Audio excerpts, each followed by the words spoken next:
Hi everyone, Haley here to let you know that you can develop your collaboration skills in a new online workshop led by Chase, me, and the rest of the Amble troupe.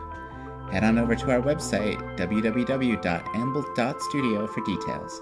Now, on with the podcast. 3, 2, 1. This is Amble, the podcast where we take a disciplined wander through the borderland between ways of working and games. I'm one of your hosts, Haley Cooper-Ryder. And I'm Jason Tempaki. Welcome, Jace. Jace, how excited are we? Because we have back today Logan Timmins. Logan, how's it going? Yeah, pretty good. Thanks. I am excited to be here. We're excited to have you here, mate. We heard you had some big news last night. Yes. So myself, Kiri, and Beck played Hanabi online together, and we got a perfect score for the first time ever. It was very exciting. We're not talking about Hanabi today, but it is a very super fun game of trying to communicate to each other without words about cards in your hand, and it's really challenging to get a perfect score, and well done. Look, if you missed last episode, we introduced Logan then, but we'll introduce him again. Logan is a tattooed, forest-loving, transgender, indie tabletop game designer. His games are gifts that move players to tell stories, alone or with friends. You might know him from his first Kickstarter, Preparing for Paris, which was a huge success, a game of dramatic, sporty teens causing chaos in high school. You can find all his other games on itch, breathingstories.itch.io, and the man himself on Twitter at ink_and_stories. So all those links will be in the show notes as usual. As always, we're going to kick off talking about a specific game. And in this case, Logan, I think you're bringing one of your games to talk about. You're going to tell us about Time After Time. Yes. So the full name of this game is If You're Lost, You Can Look and You Will Find Me Time After Time. I recommend listening to the Sam Smith cover while you're playing this game for, maximum effect, maximum queerness. Who wrote the original, mate? Oh, Gotcha. someone else? You did get, like, when you say the name, I'll be like, oh yeah. Was it Cyndi Lauper? Yes, that's who I was thinking. Oh, you millennials, I just don't know. Okay, Cyndi Lauper wrote the original, but Sam Smith's version is very good. I'm also really bad with music though, so that just might be a Logan thing. Anyway, this game, Time After Time, is a 2-player tabletop game that requires just a deck of cards, and you play as 2 lovers separated across time, experiencing your relationship out of order in a non-chronological way, trying to reunite across the expanse of time. I'm very proud of this game. It is based on the Carter system by Kat McDonald of Peach Garden Games. Links will be in the show notes.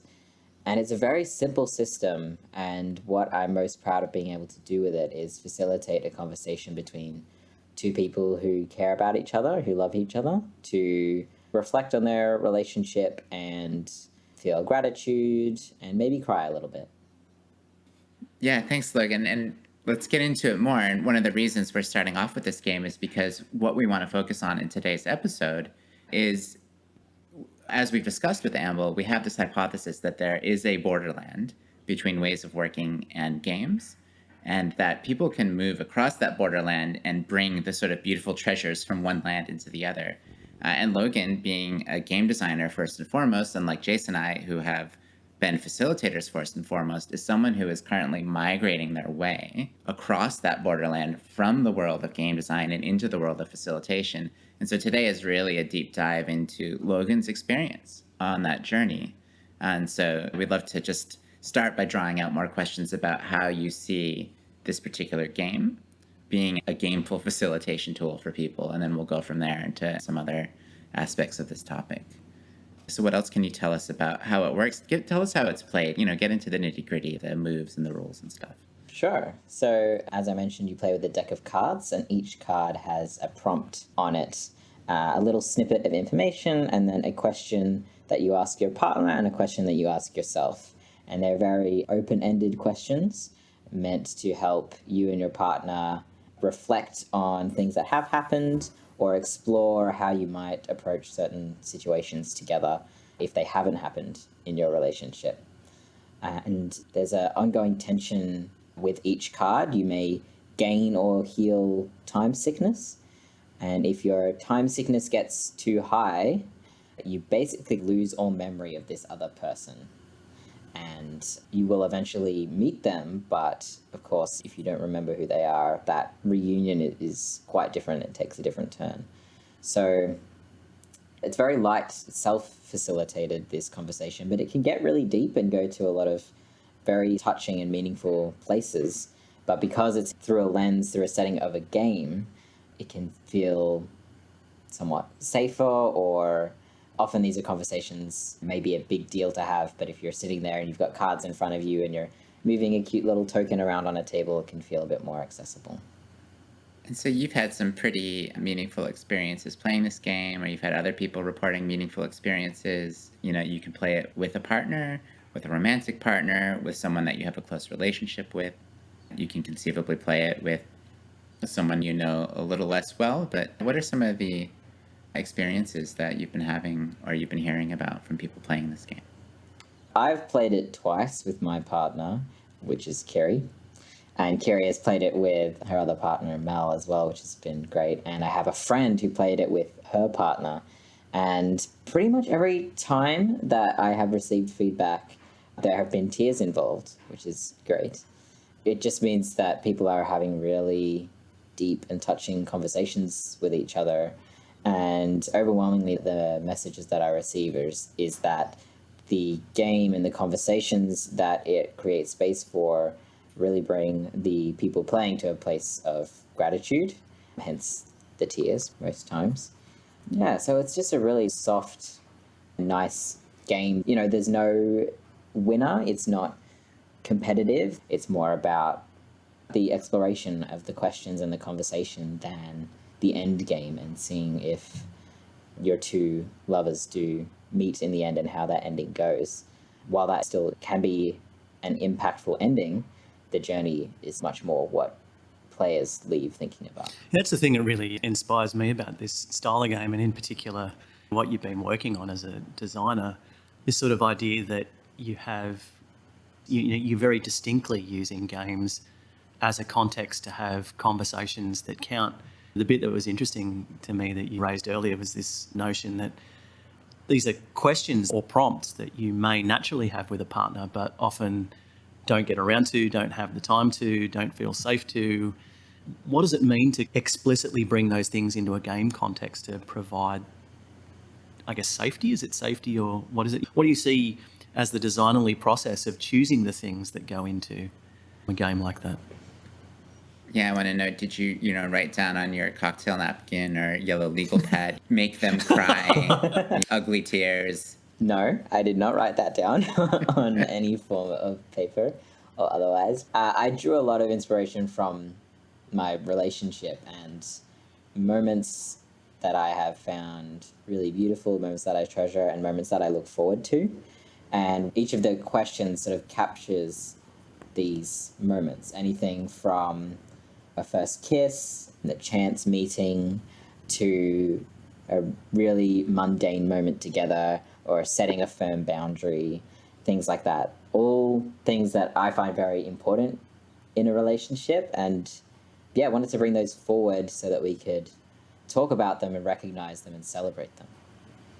Thanks, Logan. Yeah, there's something in that. That's the magic of design, or the magic of designers, that ability to translate a experience into a context in which others can experience it. There's something in that. And the reason I'm pushing on those sorts of things is because part of this podcast is us doing our working out aloud work. And we have the hypothesis as Amblers that the games world and games design and the world of ways of working and facilitation, collaboration, innovation, etc., cross over quite heavily. And beginning to identify some of the things that do cross over is what we're trying to do here with you in the actual practice of you making games for a specific purpose. Just please pull me up if I get too analytic or, start stripping the magic out of things. But it's important for us to be really explicit in our working out aloud in order to enable other folks to be able to design for themselves experiences and games and bring gamefulness into processes that count for them. So, yeah, there is intentionality in design, right? So coming at it analytically doesn't necessarily strip the magic away, because intentionality is important in any sort of design, where it's experience design or process design or game design. And yeah, time after time in particular, the intention is very explicitly to have a conversation or conversations, which is not the same of all games. But yeah, that was a very explicit intention with this game. So let's go another level down on that. You have an intention, you have an inspiration of the kind of experience you want to create. You're drawing for personal experience. Can you walk us through a little bit, actually then starting to translate that into a playable game, down to the choice of format or what genres you might be pulling from? I think this was part of a Carta jam. Tell us all about that process. I think that might be a nice on-ramp into getting a little bit more deeply into the vocation of game design that we wanted to talk about. Sure. So Carta is a game system by Cat McDonald of Peach Garden Games, and they released an SRD, a system reference document, which is a document that allows you and helps you to make games using the same Carta rule set. And originally, the Carta games that Cat has made are solo games, usually focused around survival and or exploration. And I was really interested to see how I could make Carta, typically solo game, into a duet game, because I love playing games with Kiri. So that's kind of where it started, and being a huge romantic, it was obviously going to be a romance game. And No, you? from there, the idea of time travel was intriguing to me in some way, to explore that as a form of separation, of that being the obstacle, the conflict that the players have to overcome was time, rather than some conflict between each other or explicitly in the relationship or fighting a dragon or what have you. Time being the conflict was an interesting concept. And then one of the main recurring themes of Carta is exploration. And so for a while I was pondering, how does exploration look when you have time travel involved? My first idea was that the players would explore a town that they were both familiar with and see how the town had changed in each past, current, future era, while still wanting their relationship to be important. And then I realized that what I want to explore isn't really a physical place at all, it's their relationship. It's how these people have known and will know each other. So I tossed out the whole idea about exploring a town or a place, and instead focused all the gameplay on their relationship. And so the way that Carta works is that you have a tableau, usually 4x5 of cards, and each one has a prompt on it. So each prompt now relates to a specific moment in a relationship. And from there, it's just writing prompts and basically putting that into a rules document, clarifying the rules to make it duet rather than solo. That was about it. Put it in a document, put some free images on it, chuck it on the internet. I love that. And then there's just writing prompts. yeah, I was going to say the same thing. Can you frame a question there, Chase, for Logan? Yeah, I was going to point to the idea that there's a lot in that. There's just writing prompts, and that comes to the art of game design. The question that would sit around that is, what makes a good prompt, Logan, and why did you choose the prompts that you chose? What attracted you to those particularly? How do you know they're working? Well, yeah, a lot of the prompts for me came from important, memorable moments in my relationship. Those start the prompts and set the scene. And then with each question, there's a question that you ask your partner, about the scene and a question that you ask yourself. So in each prompt, you're either moving the story forward or learning something new about each other and exploring how you respond to events, and in some ways how that clashes or aligns with how you expected your partner to respond to that event. A lot of exploring each other and reactions and what's important to you. And then there's other just light-hearted prompts as well, to mix it up. Yeah, I mean, that just immediately makes me think of, in running a workshop as a facilitator, that designing of the questions is often so much of what we do, and it's the art. And if you were to ask facilitators, how do you know what question to design? I feel like it would be a very hard thing for a lot of facilitators to answer. That's just really where the total universe of concerns collapses into your intuition. You just have to pluck something out and go, I think it's this, and then just talk about it. There's no algorithm for coming up with the right questions. There's a trust there as well. There's a trust that the experience that you're focusing on and you're trying to capture in that prompt or in that question is one that's translatable. If you're thinking about an entirely internal perspective, I'd be interested in your process, Logan. How do you know that the prompt that you're bringing to the table or that the question you're bringing to the table is something that will translate to others rather than something that's a deeply personally held momentary thing? How does it translate into a game for others rather than just an individual reflection, for instance? So, first and foremost, I designed this game to play with Kiri.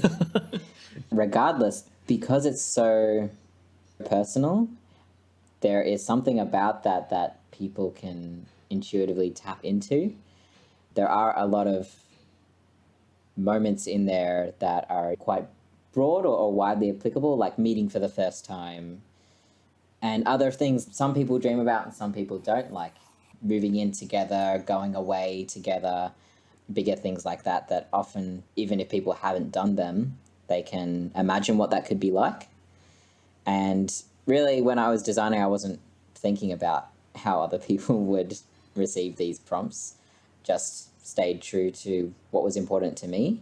And in my experience of designing other games and things that I've heard from other designers, there's something about that being so personal that people really can connect with. Yeah, there's an interesting thread or hook there for me that can maybe expand us into some of the broader territory around designing for the group that's here versus designing for people in general. Something I was turning over in my mind was that if you're trying to make a career in game design, how you get rewarded and people buying your games and talking about you and you making an income comes from, in a sense, people in general taking it up. Whereas as a facilitator, more often it's a series of designing for specific groups who can hire you for the custom experience. But there's something in there about patterns, or, facilitators often release frameworks or write books or write reusable recipes or modules that other people can use. Something we've broken into quite a few times. So I was going to offer that as a sort of way in for you to talk more about what it's like trying to be an independent game designer, getting your stuff out there, and this translation between really just being concerned with this very personal moment to suddenly having other people be interested, packaging it up, selling it. What goes into that, both from a logistical perspective, but also from your personal experience and the emotional journey of that? So I've been doing this for a couple of years, largely as a hobby. But interestingly, time after time on my itch store, looking at those sales has been my most successful. And it is one that is quite personal and designed for very specific audience of 1, 2 if I include myself. But now I've forgotten all of the questions. Could you redo some of the questions? Yeah, sure. So, and Jace, feel free to add on to this. What goes into that move into going from the crafting of the personal experience for the audience of 1 or 2, or just for yourself, through to then going, oh, other people want this? What are some of the really basic logistical steps? And also, what are some of the emotional experiences you go through along the way? Yeah, so using time after time as an example. Once the rules document is complete, upload it to my itch store, talk about it a bit on various social media, largely on Twitter for me, and Discord as well. And Twitter has been, in my experience, the strongest place to find other designers, to chat to, find peers in that space, and see what other people are doing, get your work out there. Lots of people are really happy to hype up other people's games when they find them. So there was quite a bit of social media stuff around when Time After Time was released, and that push, I think, lent it to the measure of success that it had. And yeah, it's always nice to see when people buy a game, you get the little notification in your inbox and you go into the website, there's a little emoji with however many notifications you have, and there's bars and graphs and things, which is nice. But when you really feel it is when people leave comments or reviews or send messages about, oh, I played this game and this is how I felt and this was my experience. And that's really lovely to hear people's experience in that the game really took them somewhere, that it really worked for them. And that's just a wonderful feeling. That's some joy right there. Okay. So I'm really interested then in how this personal, joyful, designerly experience of creating something initially for yourself or for a very small audience and then releasing it for others. In many ways, it's an art process. It's making something that's very essential and very personal and then sort of releasing it into the wild. I understand how that then translates into getting feedback around how the game's gone. I think one of the things that'd be I'd be interested to learn from you is, well, how is that process of yours, that designerly, artistic, creative process, how have you found that translating into, say, what we're doing as Amble, like beginning to use some of those skills to deliver specific outcomes that may not be something that's personally held or an experience that you're personally tapping into, but something that is meant to be for others, for instance. Is there a tension there? How have you engaged with that? As in, is there a tension between my typical game design frame of designing personal things and with Amble designing less intensely personal things? No, there's no tension there. It's just a different lens. It's just a different framework, which is also still really interesting because our games, again, are about people connecting with each other, which is at the core of a lot of my games too. It's just not on this, using Time After Time as an example, it's not on this intensely personal romantic level. It's on maybe a team level, teams communication, collaboration level. So there is sort of synergy there, that it's still essentially about the same thing. It's about getting people to communicate and learn more about each other. So, Logan, maybe that's a good transition. Jason, you've been working with us. We started this thing together. It's been about a year, a little more than a year now. And you've had a number of experiences translating your game design abilities into the space. Did any of those experiences stand out, whether they were things we did internally for ourselves or for people outside Amble? Perhaps where you felt your game design abilities really came in and held you in your ability to deliver something that was more intentional or business-oriented? Yeah, the first thing that comes to mind is our weekly night sky process. It's like a weekly... You go into detail, explain it for people. Right. Our weekly night sky process is where we take time in our weekly meeting to give each other stars, to commend things that, or activities or tasks that each of us has done that either grow us as individuals or grow Amble as a collective. And I had a fair hand in designing that, so did Kiri, and other people have as well. But yeah, that felt like, it did feel like a gameful design. It's been much iterated since the original design, but I was drawing on ideas of thinking of each of us like character archetypes in role-playing games, as is often the case.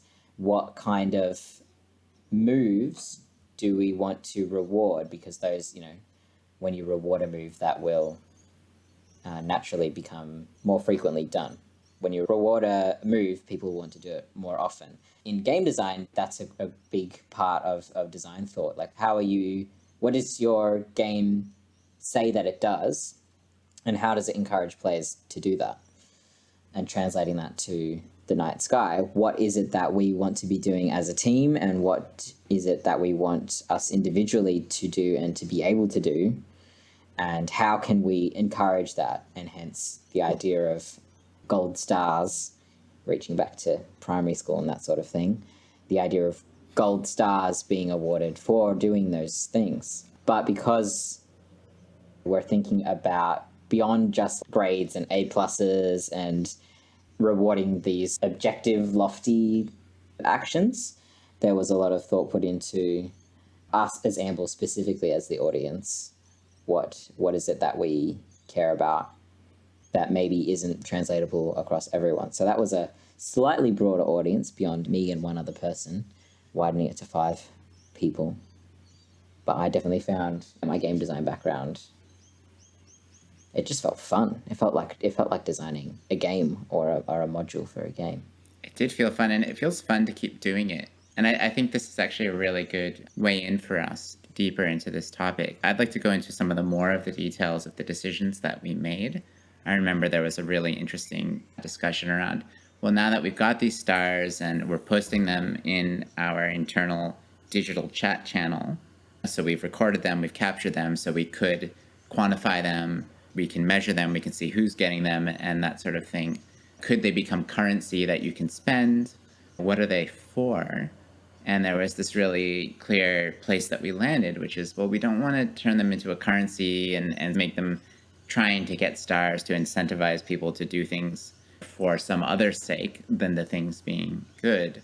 And I think we instead really embrace this metaphor of stars as a form of navigation, as a way of direction finding or knowing if we're on the right track. And that really relates to another tool that we created as part of this game that I think we've started to call the Amble RPG, the Amble role-playing game for ourselves, that we call the compass, which we use in our new moon sessions. Do you think you could explain how that piece of the game works and how that's evolved? Yeah, so the compass has 8 points on it. Each of them are areas that we want to, as individuals and as Amble, focus on in our work together, basically. And there's things like, I can't remember what the categories are. Nourishing self and other, stoking the fire / maintaining the engine, which is kind of about keeping the business alive and healthy from a sort of money and sales perspective or a growth perspective. There's playing together. What else is on there? Tasks, getting stuff done. Just getting stuff done. Yeah, exactly. Yeah. Spreading the word and connecting with others. Yeah, so getting our name out there.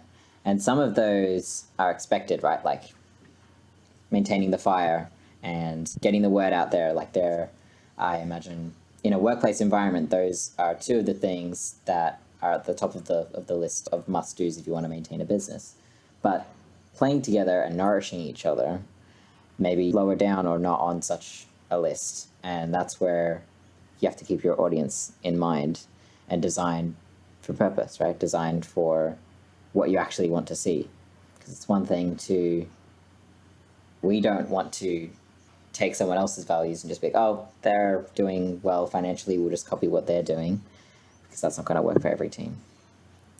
Yes, yeah, so these things matter for each team. And Jace, this really reminds me of something that we do a lot in our world, which is establishing strategic priorities or maybe values for a group. And, so much of the question is, so we've had a workshop and as an organization, we've discussed what our priorities are and we've narrowed them down and crystallized them and what our values are, but how do we actually bring that into being and how do we operationalize it? And, we are a small team, so there's certain things that we can do that would be harder at an organizational level.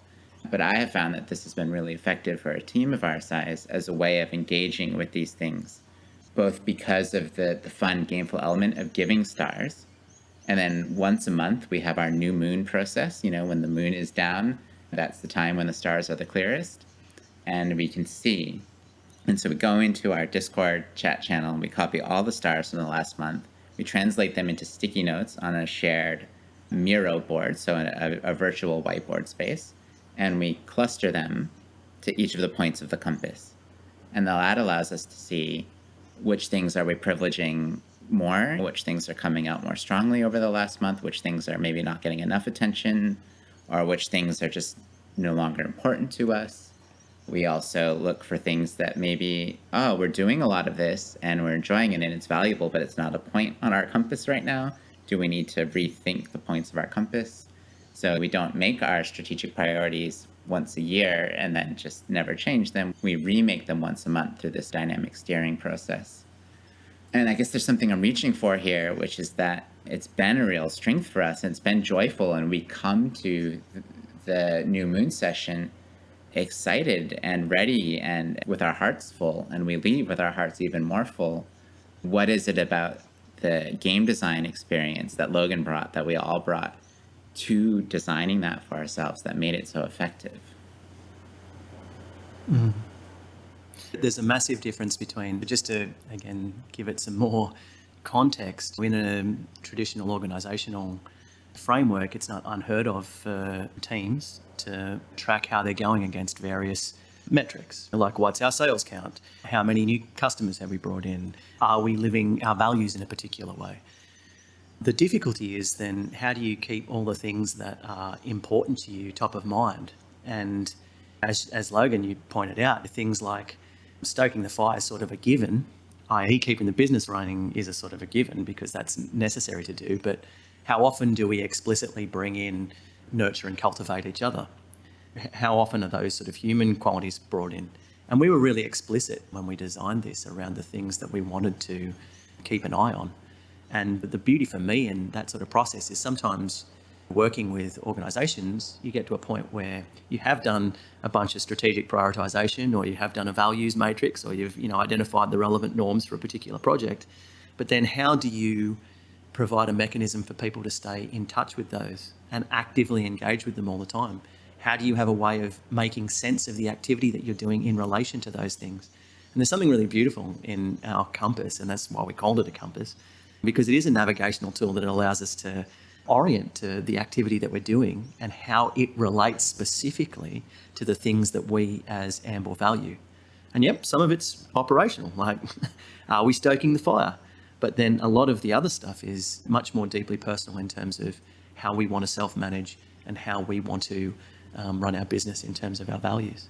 So it's just a really practical example of games, that ability for designers or designful activity to distill a bunch of features that count and bring them into a context that enable people to engage with them in a structured or meaningful way.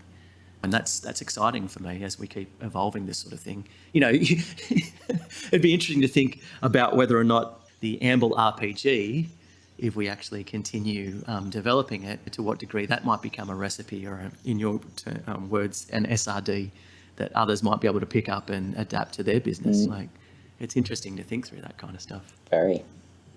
Yeah, absolutely. I mean, there's such a clear analogy there of something that was designed for a very personal experience just for this group of people, and then going, oh, others might want that.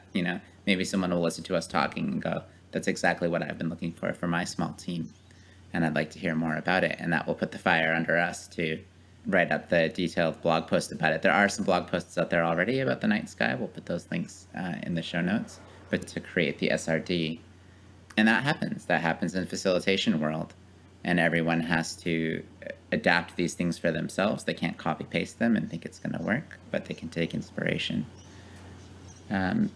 Maybe just to finish that thread, because we've recently had another addition to the process that works so beautifully that Logan led the way on, just to kind of round out, because we had our first Amble birthday.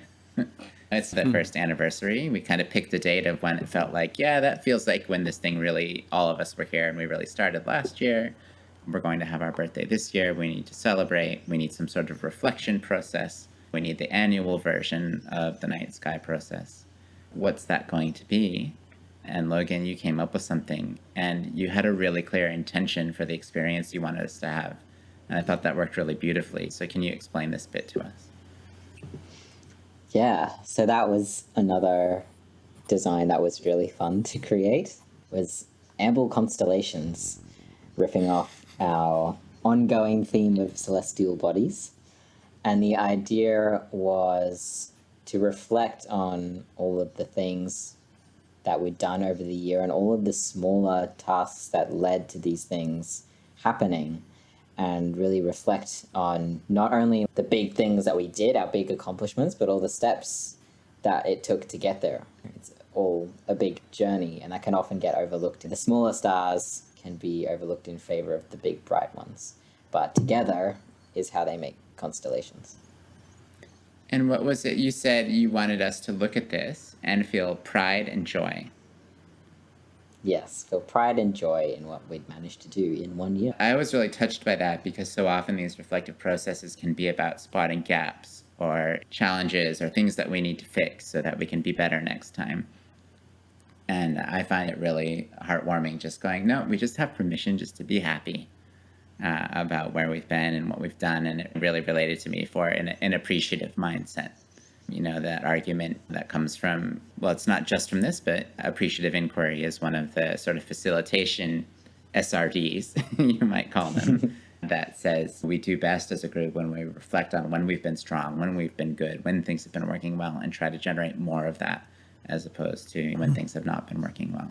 So I think that was a really beautiful insight that came from your designerly perspective. You aren't steeped in the theory of appreciative inquiry as Jason and I might be. But Jason and I were able to recognize it immediately when we saw it and go, wow, that's fantastic. It's exactly what we need. Yeah, we love your work, Logan Timmins. We love you, mate. Simple as that. So just to sort of keep nudging us along, like I'm interested in this journey from a deeply personal creative process into something that progressively translates. We've talked about, things that you've created for yourself that finding their way onto Itch.io, things that we as Amble have created that have helped us navigate in a particular way.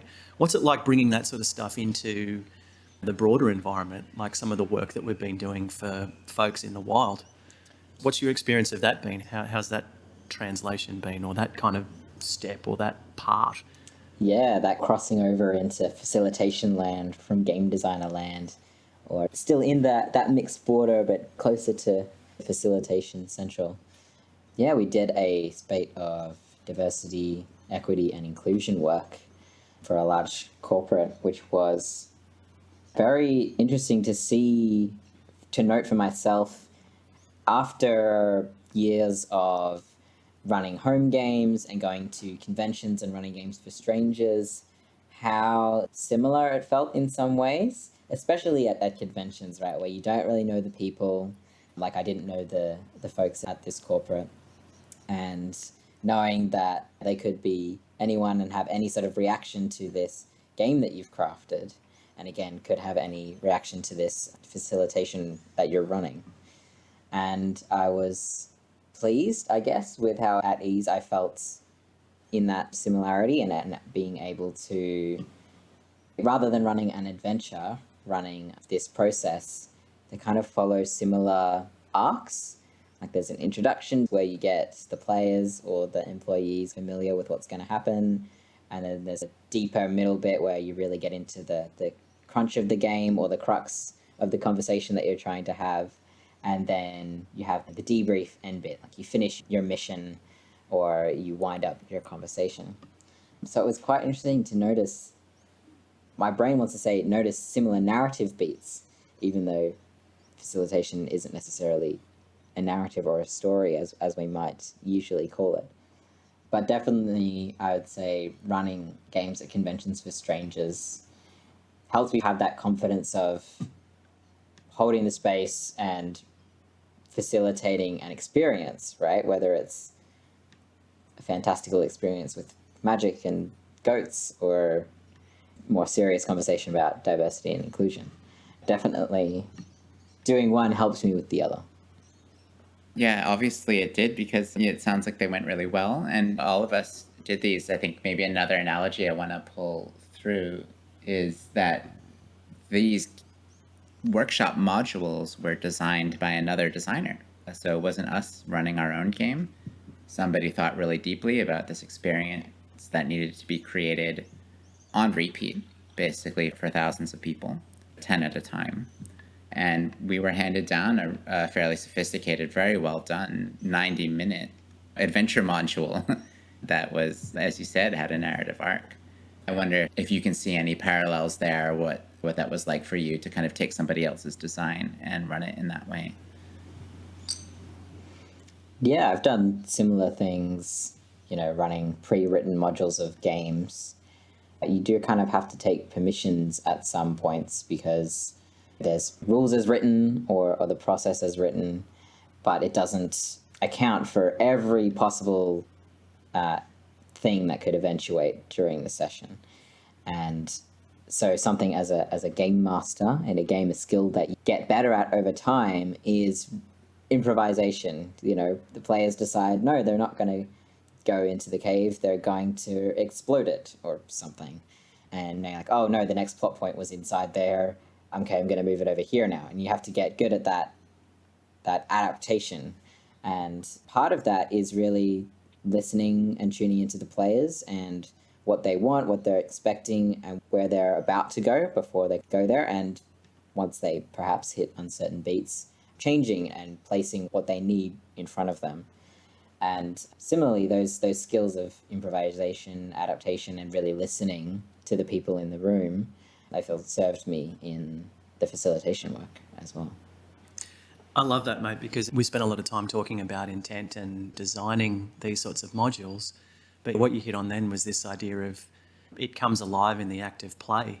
And running a session is that act of improvisational play. It's the actual playing of the game. And being in tune with that, there's something really important in that it's not a removed activity. It's something that you're involved in with folks that moves and shifts. And I love that observation about the listening and being with people and adapting to the context as it shifts. Yeah, so you've named a couple things that were clear parallels. The adaptation and going off script when you need to or shifting the script. You've named the sort of narrative arc. Is there anything else that's coming through for you as, a clear analogy or translation from your skills running games at conventions or for groups, running modules, and your experience of running these workshops? There's a piece about confidence, just really owning that you've read the adventure module and being confident enough to slot in the different parts as you need to, which relates to adaptation and improvisation, but there's a specific kind of confidence piece there. But also the importance of having a module, like having a structure that we're working off does give us confidence. We know that if we had to make up a story from the ground up every time, it would be very, very daunting. But having that designed structure, there's a sense of confidence that comes along with that, and a sense of navigational certainty that comes along with that. I love that observation, mate. Yeah, and props to folks who design modules, both games and facilitation as well. Well-designed module goes a long way to a well-designed process. Yeah, and our ability to create an experience with minimal investment of time and energy on our own part. Not that there's nothing that goes into preparing someone else's module, but it surely saves you a lot of time. I think we have just enough time to explore another instance of us taking these skills out into the wild, where Amble is now in the process of adapting one of our games, Green Hollow, which is a narrative storytelling game that we're going to talk about in detail in a future episode, that's designed to help teams tell a story about teamwork, about working on a project together, but to discover the interpersonal elements of that and to learn about themselves as collaborators so that they might then understand what they need to develop further or what they need to discuss as a team back in the real world after going on this fictional journey. And we're in the process now of taking that to a client who wants to use it in a specific context, working with job seekers, people who are trying to get into the world of work, to help them develop some soft skills. And I wonder, Logan, as we've been embarking on that journey, we've been starting to hear in more rich detail about their world and the experience that they have and how they are bringing people along on this job-seeking journey already. As we've been starting to reckon with how might we change and adapt the game and what can we keep and what needs to change, and whether that's been revealing anything for you or you have any thoughts as a designer about that experience. About the experience of altering an existing game to a new audience. Yeah, correct. Yeah, it's fun. I just find game design fun, so I'm going to say it's fun every time. Yeah, it's good to stretch the design legs in that way, changing an existing game to a new, very specific audience, and thinking about the different layers, right? So, Green Hollow, our first game that is being altered here, it's got the content, which is prompts, which holds the conversation for these people, but there's also how these prompts delivered and what happens after a prompt is resolved. How does the story keep moving? And so different layers, you can really break them down to get a sense of how you could shift them for a new audience. And a soft skill that is very helpful in the workplace is conversation. So conversation with your colleagues and with customers if you're in a customer facing job.